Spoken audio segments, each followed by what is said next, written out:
Okay, last week we talked about John 117 as a kid. All the genuinely heinous stuff that had every ingredient necessary to create Frankenstein's monster, and instead produced the very best of humanity. Now, the human covenant war kicks off proper. Welcome back to Beneath the Armor. This is part 2. The war begins. And hey, if you're on YouTube and you're enjoying the show, make sure you're subscribed so you never miss a drop. Then be sure to hit that bell so brand new episodes land in your feed automatically. New episodes every single Monday and Thursday, and sometimes Sunday. Now, let's get into it.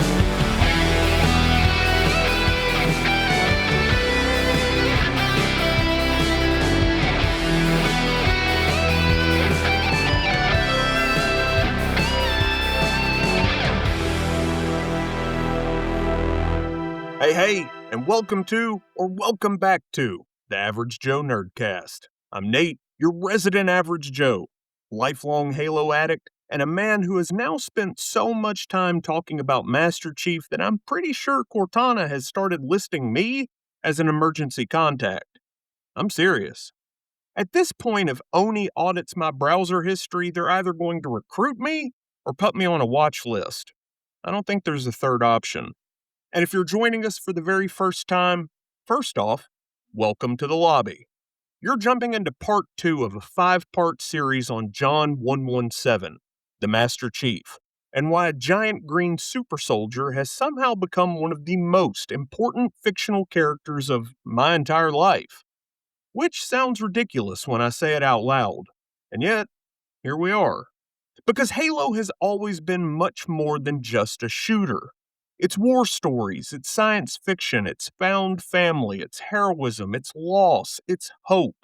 And occasionally it's driving a military jeep directly into a tree at 75 miles an hour because your buddy yelled, "Send it!"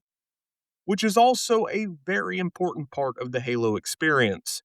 Now, if you missed part 1, do me a favor, pause this episode and go check that one out first.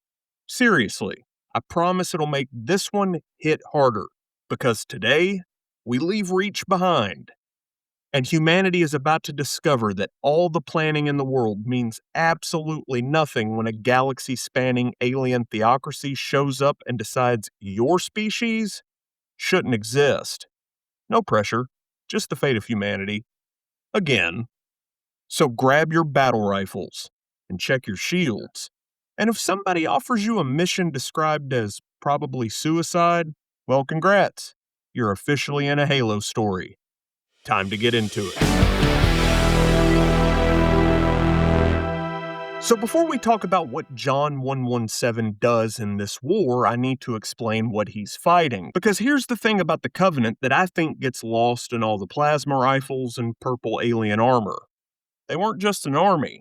They were a religion. And I need you to understand why that distinction matters. Armies, they can be negotiated with.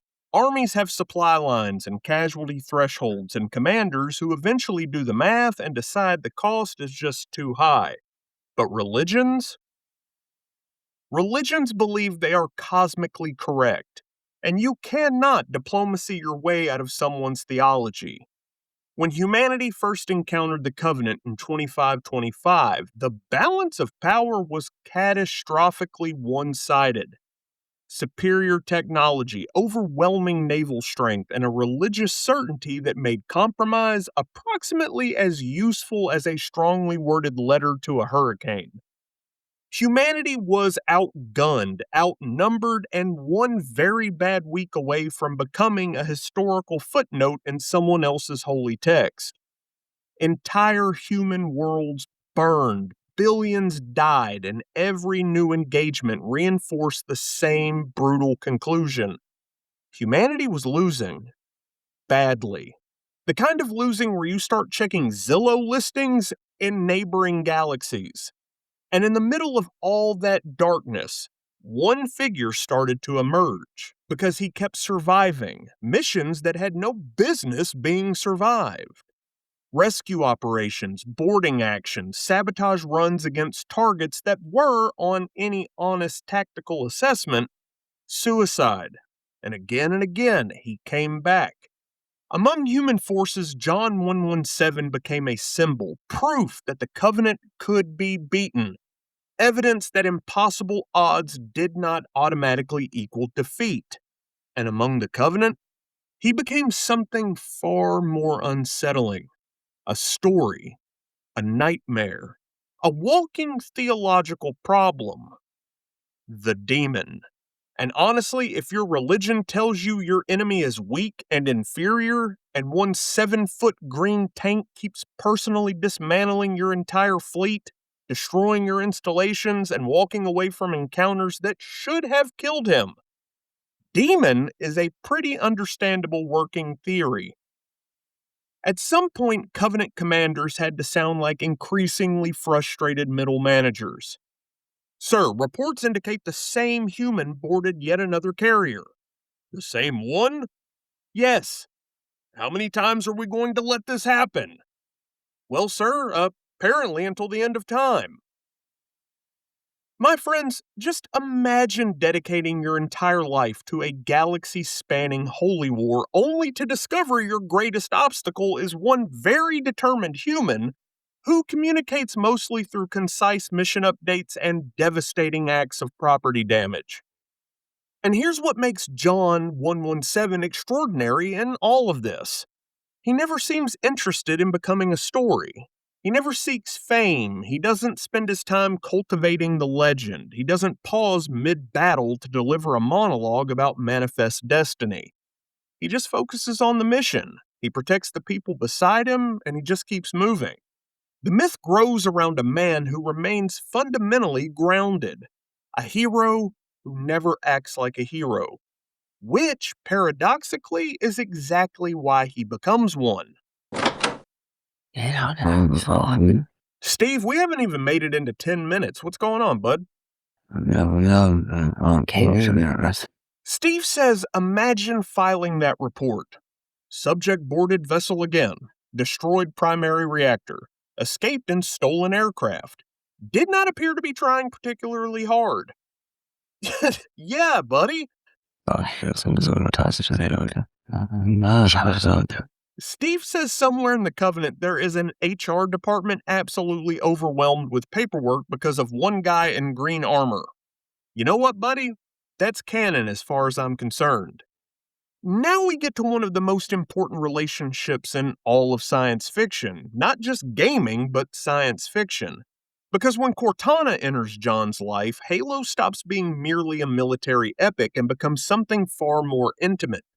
A story about connection, trust, and the extraordinary thing that happens when two very different beings help each other stay human. Dr. Catherine Halsey, the same woman who engineered the Spartan 2 program, entrusted John with Cortana, her most sophisticated artificial intelligence, the closest thing she ever created to a true intellectual equal. Just think about that. The woman who took everything from John also believed in him, more completely than almost anyone alive. Halo really said, how about we make every important relationship emotionally complicated? And you know what? Somehow, it all works beautifully. On paper, these two should not work. John is stoic, disciplined, emotionally guarded. The man communicates in mission objectives and the occasional stoic nod. Cortana is quick-witted, curious, sarcastic, and can deliver 3 observations, 2 jokes, and a devastating existential truth before John finishes adjusting his battle rifle. Together, they're one of fiction's most compelling partnerships. The quiet soldier and the brilliant mind. The body and the voice. The protector and the companion. And for a character who has spent his entire life being valued for what he can do, Cortana becomes one of the only beings who consistently just sees him as a person. She never sees the legend or the weapon or the symbol. She just sees John. And after a lifetime of being treated as an instrument, that, my friends, matters more than almost anything else. This episode of the Average Joe Nerdcast is brought to you by Cortana, Smart AI Companion. Are you a genetically augmented super soldier struggling to connect with the world around you? Do you communicate primarily through mission updates, single syllable responses, and the occasional stoic nod? Cortana Smart AI Companion is here for you. Cortana features real time tactical analysis, navigation assistance, and the ability to deliver devastating existential observations at precisely the moment you least expect them. Side effects may include genuine emotional connection, mutual sacrifice, the specific grief of watching someone you care about face a problem you cannot solve by just shooting it, and one of the most devastating storylines in the history of science fiction. Cortana Smart AI Companion. She sees the person beneath the armor when everyone else only sees the armor. This AI will develop opinions. We cannot stress this enough. She will develop very strong opinions. Hey, just a real quick pause. If you're enjoying the show so far, then do me a favor. If you're listening on Apple, Spotify, or wherever it is you get your podcasts, follow the show so brand new episodes land automatically. And then do me another favor and please leave a 5-star rating and review. Word of mouth and reviews are exactly how independent podcasts grow. And that's it. Back to the show. And then in the year 2552, the universe decides that John 117 has not been carrying quite enough. Apparently, decades of war, a stolen childhood, the burden of becoming a legend he never asked for, and the names of everyone he's lost were considered by the cosmos to just be a light warm-up. So the galaxy says, cool. Here's an ancient ring-shaped superweapon capable of exterminating all sentient life in the galaxy. Also, there are zombie space mushrooms. Good luck, buddy. What even is this game? And this is exactly why Halo Combat Evolved remains one of the greatest science fiction stories ever told, because the setup is already extraordinary. Humanity is losing a genocidal war. The UNSC cruiser Pillar of Autumn makes a desperate jump, Cortana pulling coordinates from captured Covenant navigational data and hoping they lead somewhere useful. They arrive near an impossibly vast artificial world, and at first it seems like a refuge, then a battlefield, then a mystery, then an existential horror story, then somehow a meditation on sacrifice and free will. Bungie really looked at the whiteboard and said, yes, all of it. And you know what? They were absolutely right. You see, there are moments in gaming that feel larger than the medium itself. Stepping onto Halo for the very first time was one of them. The sky stretching overhead, the ring curving impossibly into the distance, the choir swelling with that unmistakable Gregorian chant, and the dawning realization that this was not just another shooter. This was myth.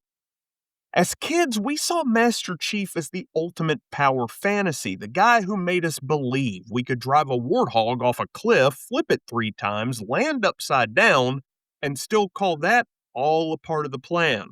And look, I need to talk about the warthog for a hot second because the warthog drives like a shopping cart possessed by the spirit of a caffeinated rodeo clown. The rear end fishtails with the confidence of a man who has never read the laws of physics. And yet, the moment that soundtrack kicks in and your buddy climbs onto the turret, it becomes the greatest military vehicle ever designed. Humanity did not need anti-gravity tanks. We just needed a Jeep with severe commitment issues. And somehow, it was all perfect. But here's the thing. Underneath all the chaos and the spectacle and the warthog runs that defied physics and common sense, Halo was doing something quietly profound. It was teaching us what heroism really looked like, not through speeches or through declarations or through a cutscene where someone explains the moral of the story, but through a character who rarely said anything but whose every decision communicated the same message. Pick yourself up, keep going, protect others, and finish the mission. We were too young to articulate why that resonated. We just knew that when everything looked impossible, the Master Chief kept moving. And somehow, we all believed we could too. And just when you think Halo is a straightforward military story about humanity fighting religious alien zealots over an ancient ring world, Bungie pulls the rug out from underneath us and says, surprise, it's also one of the greatest survival horror experiences ever created. Because around the midpoint of Halo Combat Evolved, the game introduces something that caused an entire generation of players to experience what can only be described as a collective emotional hard reset. The Flood. Or, as many of us first understood them, absolutely not. Dude, I signed up to shoot purple aliens and drive a Jeep off cliffs. I did not consent to zombie crab mushrooms exploding out of ventilation shafts while ominous music whispered directly into my soul. The very first time you play the level 343 Guilty Spark, Halo transforms. The lighting changes, the bodies start piling up, and the music shifts into something genuinely unsettling. And suddenly you realize the Covenant are no longer the worst thing in the room. That tonal pivot remains one of the greatest moments in all of gaming history. And at the very center of it all, as always, is our boy John. Because here's where Master Chief's character becomes truly clear. He never panics. He doesn't collapse. He does not stop and deliver a monologue about destiny. He just absorbs his new reality, reloads his assault rifle, and keeps moving, which is simultaneously the most Spartan thing imaginable and the most Midwestern response in the history of science fiction. Chief, the galaxy contains an ancient parasitic intelligence bent on consuming all life. Okay. That is emotional regulation at a level the rest of us can only aspire to. And as if the Flood weren't horrifying enough, Halo introduces 343 Guilty Spark himself, a floating robot orb with the cheerful voice of a customer service representative and the moral judgment of a malfunctioning Roomba. Guilty Spark speaks with the calm enthusiasm of someone giving you a guided museum tour.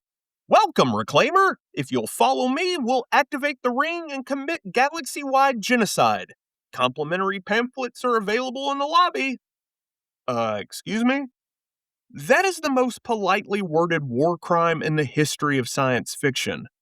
And this is where Halo drops its central philosophical bombshell. The Halo installations were not created as direct weapons against the Flood. They were created to starve the Flood by exterminating its food source. All sentient life in the galaxy, every thinking species, every civilization, every single world.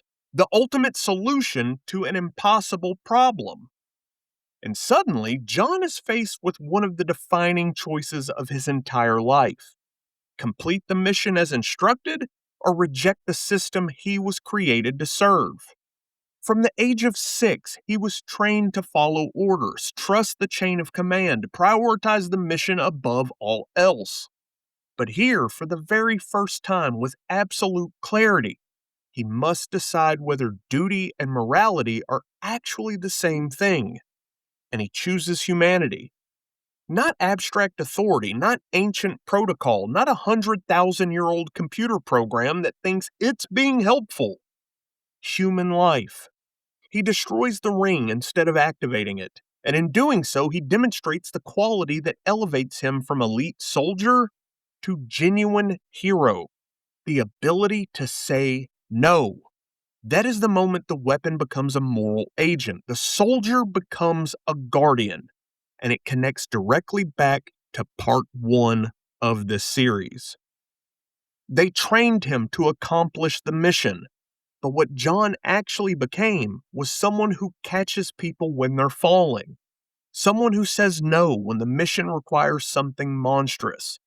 The humanity they tried to strip away, it's still in there, doing exactly what it was always going to do. Yes, Steve? Steve says the solution to the Flood was to kill everything. Yeah, buddy, that's it. Steve is still on the complimentary pamphlets. Look, dude, I get it. Steve says he said no to a protocol that had been running for 100,000 years. Yes. Steve also says that might be the most important thing anyone has ever done in a video game. Look, buddy, I don't think that's hyperbole.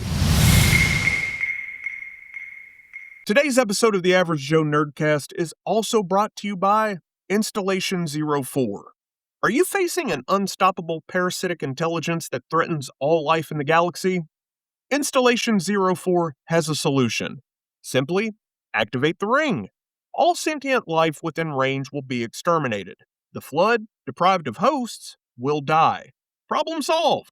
Installation 04 does not distinguish between enemies, allies, civilians, or the people you were trying to save in the very first place. Side effects may include the complete extinction of all sentient life within a significant portion of the galaxy, and one very angry Spartan who will look at your ancient superweapon, your 100,000-year-old protocol, and your complimentary pamphlets, and blow up the entire thing anyway. Installation 04, a bold solution to a problem it also helped create. Terms and conditions apply. Humanity not included. When Master Chief destroys Installation 04, the galaxy has every reason to believe that the nightmare is over. The Covenant fleet is shattered. The Flood is contained. For now. An ancient superweapon has been reduced to expanding debris and very expensive Forerunner confetti. And any reasonable person would just take a nap, schedule several years of therapy, and strongly consider a career change. But John 117, he stands aboard a longsword with Cortana and delivers one of the coldest lines in gaming history. No, I think we're just getting started. Dude, that is not confidence. That is a mission statement. The distilled essence of this character in just 7 words. After everything, a stolen childhood, the deaths of people that he loved, decades of war, cosmic horrors, a desperate race to prevent the extinction of all sentient life. John does not ask whether he has done enough. He just asks what still needs to be done, and then he keeps going. That is heroism. Not the absence of exhaustion, not the absence of grief, the willingness to continue despite both. They tried to build a monster, and instead, when the galaxy gave him every reason to stop, he kept going. And that's going to do it for part 2. Part 3, it'll drop next Monday.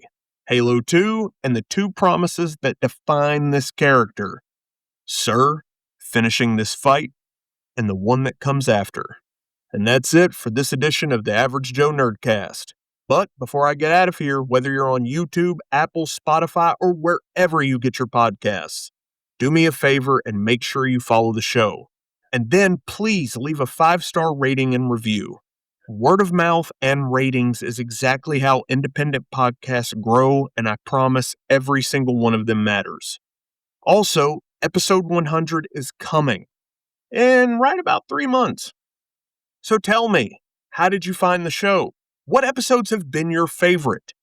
And what would you like for us to cover in a future episode of Average Joe Nerdcast? Send everything over to averagejoenerdcast@gmail.com or drop it over in the lobby. And speaking of the lobby, come and find us there. That's the Average Joe Nerdcast private Facebook group. I'll drop the link to the group in the show notes, or you can head straight over to Facebook and in the search bar, just type Average Joe Nerdcast the lobby, and you will find the page. Real quick shout out to my player 2, who has sat through me describing the Flood in graphic detail at least twice this week, and has not once asked me to stop. You're the reason any of this happens. I've been Nate. Always stay gold, nerd bold. And remember, I think we're just getting started. I'll catch you on the next one. Game over.